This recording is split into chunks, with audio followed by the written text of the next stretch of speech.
후보로는 고급형 맥미니, 13인치 보급형 맥북 프로, 맥 프로, 아이맥 프로 정도가 떠오르고 있습니다. 개인적으로 가장 가능성이 높다고 생각하는 제품은 맥미니 고급형 13인치 맥북 프로라고 봅니다. 2020년 11월 11일 애플 M1칩을 통해 새롭게 재탄생한 제품이 바로 맥북 에어, 맥북 프로, 맥미니였는데 그 라인업이 그대로 유지되면서 M2 칩이 들어간 후속 모델을 선보인다는 것도 상당히 모양새가 괜찮기 때문입니다. 이멤버 리멤버 그런 느낌이라고 할까요?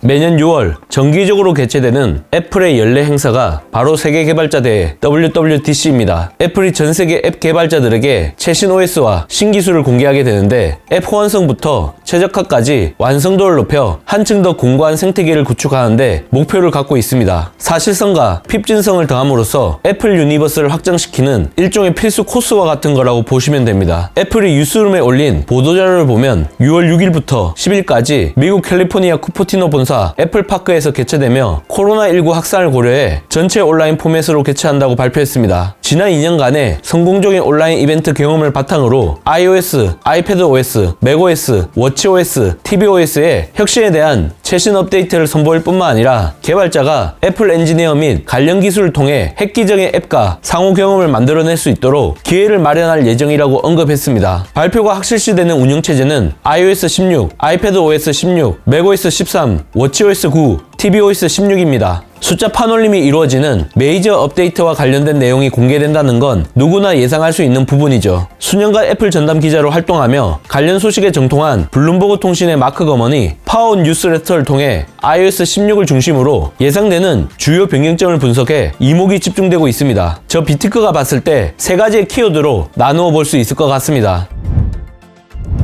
첫 번째 키워드는 iOS 16입니다. 마크 거먼의 주장에 따르면 iOS 7 이후 약 10년간 큰 변화가 없었던 인터페이스 디자인은 이번 iOS 16 업데이트에서도 크게 바뀌지 않을 것이라고 합니다. 반면 아이패드 기기에 적용되는 아이패드 OS 경우 극적인 업그레이드가 있을 것으로 예상했습니다. 이미 스마트폰 시장에서 승승장구하고 있는 아이폰인 만큼 굳이 UX와 같은 사용자 경험에 대대적인 변화를 도모할 이유가 없기 때문에 지극히 당연한 행보라고 할 수 있습니다. 다만 아이패드 같은 경우 프로에 이어 에어까지 애플 실리콘 기반의 M1 칩이 탑재되면서 오버스펙이라는 얘기가 나오고 있는 만큼 퍼포먼스를 가장 쉽게 가시할 수 있는 멀티태스킹 인터페이스의 변화를 깨하는 게 인가성 측면에서 합당한 예측이라고 봅니다. 그리고 iOS 16의 알림 및 신규 건강 추적 기능과 관련된 상당한 개선이 이루어질 것이라고 하는데 편의성 중심의 업데이트가 이루어질 것으로 추정됩니다. 두 번째 키워드는 혼합 현실입니다. 당초 애플은 WWDC 2022를 혼합 현실 헤드셋 출시 이벤트로 활용하겠다는 빅피처를 세웠다고 합니다. 하지만 애플 내부 사정으로 인해 출시가 지연되었고 올해 말이나 내년에 제품이 발표될 것으로 추정하고 있습니다. 주목해야 할 부분은 iOS 16 베타 버전이 베일에 쌓인 혼합 현실 헤드셋과 아이폰의 상호작용 및 기능에 대한 레퍼런스로 가득 차 있다고 마크 거먼이 휴민트를 통해 들었다는 부분입니다. 이게 만약 사실이라고 가정했을 때 혼합 현실 헤드셋의 출시 시점은 iOS 17이 도입되기 전인 2022년 말부터 2023년 상반기 정도가 될 것이라고 추정하고 있는 것이죠. 더 나아가 이번 행사에서 혼합 현실 기기의 운영체제인 ROS의 일부가 공개될 수 있다는 여지를 열어놓기도 했습니다. 저 비티크의 생각에 이와 같은 예상 출시일은 어느 정도 동의할 수 있는 부분이 있지만 상황에 따라서 출시가 더 지연될 수 있기 때문에 2023년 하반기까지 열어놓아야 하지 않을까 싶습니다. 이렇게 되면 가칭 ROS로 불리는 혼합 현실 운영체제도 내년을 기약해야 한다는 얘기입니다. 세 번째 키워드는 맥 신제품입니다. 블룸버그의 마크 거먼은 맥 라인업 2종이 WWDC 2022 첫날 기조연설에서 소개될 수 있다고 주장했습니다. 분명 WWDC는 하드웨어 신제품이 발표될 가능성이 매우 낮은 이벤트입니다. 지난해까지 테크요정 비티크에서 WWDC를 앞두고 신제품이 발표될 것이라고 얘기한 적이 없는 것만 봐도 그러합니다. 개인적으로 하드웨어 발표 가능성은 30% 미만으로 보고 있습니다. 하지만 올해 같은 경우 분위기가 조금 다릅니다. 최근 열렸던 WWDC 중에서 신제품 발표 가능성이 그 어느 때보다 높아 보입니다. 애플 실리콘을 앞세운 규모의 경제를 실현하기 위해서라도 애플은 올해 안에 새로운 맥을 계속 출시해야 합니다. 이를 위해서 인텔에서 애플 실리콘으로 전환한다고 발표했던 역사적인 공간을 다시 활용할 가능성을 배제할 수 없다는 것입니다. 만약 애플이 WWDC가 아닌 독자적으로 스페셜 이벤트를 개최한다면 선택지는 단 하나밖에 없게 됩니다. 바로 10월이죠. 9월에는 아이폰 14가 애플워치 시리즈 8이 발표될 것이라는 게 기정사실화되는 분위기이고, 그 이후 차기 아이패드 프로가 발표될 예정인데 아무래도 맥북과 아이패드를 같은 이벤트에서 동시에 발표한다는 건 상당히 어려운 일입니다. 9월,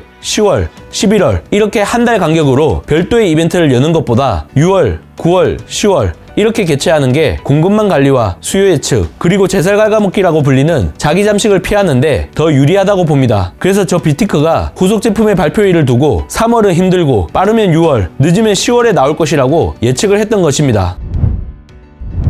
마크 거먼은 2종의 맥 신제품이 발표될 수 있다는 전망을 내놓았습니다. 그중 하나가 M2 맥북 에어가 될 것이라고 지목을 했는데, 나머지 제품은 올해 발표 예정인 새로운 맥 중에서 하나가 될 것이라는 암시로 대신했습니다. 후보로는 고급형 맥 미니, 13인치 보급형 맥북 프로, 맥 프로, 아이맥 프로 정도가 떠오르고 있습니다. 개인적으로 가장 가능성이 높다고 생각하는 제품은 맥 미니 고급형 13인치 맥북 프로라고 봅니다. 2020년 11월 11일 애플 M1 칩을 통해 새롭게 재탄생한 제품이 바로 맥북 에어, 맥북 프로, 맥 미니였는데, 그 라인업이 그대로 유지되면서 M2 칩이 들어간 후속 모델을 선보인다는 것도 상당히 모양새가 괜찮기 때문입니다. 이멤버 리멤버 그런 느낌이라고 할까요?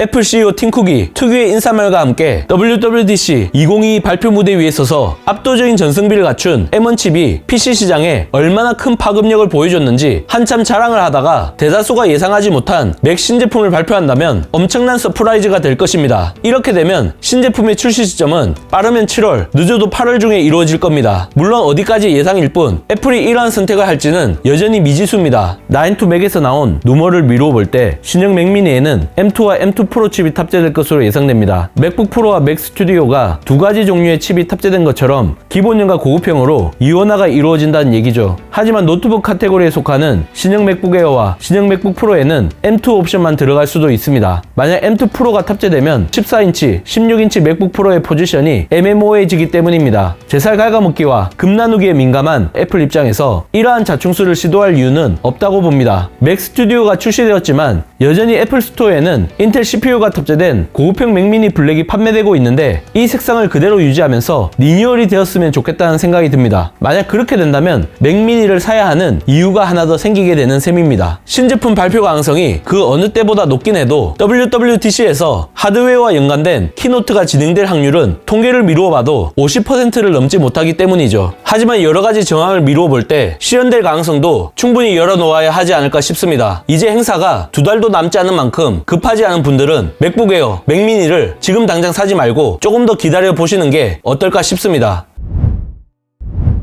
이번 영상을 본 여러분들의 생각은 어떠신가요? 잘 보셨다면 좋아요, 구독, 알림 설정까지 모두 눌러주세요. 영상 제작에 큰 도움이 되니 잊지 말고 눌러주시는 센스. 지금까지 테크요정 비티크였습니다. 고맙습니다.